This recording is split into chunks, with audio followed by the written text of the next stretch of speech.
Hello, I wanted to share with you one of the ways you could use our videos. This is a Google slide I created. I'm focusing on the skill of stocking shelves. So what I did is I'm doing this under the premise that we work at Walmart.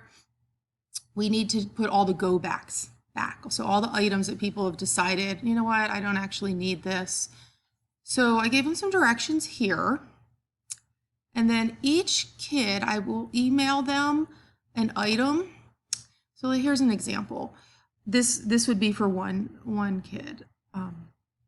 If I go, here's somebody else's. So each item's on a piece of paper.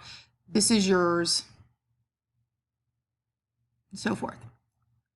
So I have them. So here's the example. I have a loaf of Sara Lee bread. When we get to the aisle it belongs in, I'm going to say bread. So that's how they can call it out. They're going to call out the name of their item. You could have them call their name out. You could say, I found it, whatever you want to do.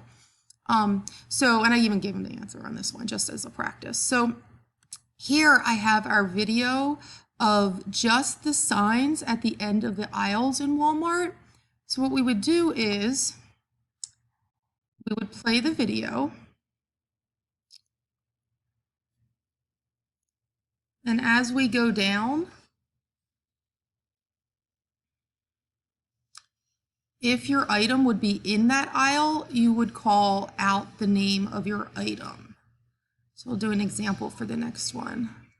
So there was a pack of tortillas. So let's say somebody had that. Right now, what they would do is they would say tortillas. So we would know, yes, that's the aisle that it goes on. So that's just one of the ways you could use our videos. I hope this helps, and I hope you're having fun with them. Thanks. Bye.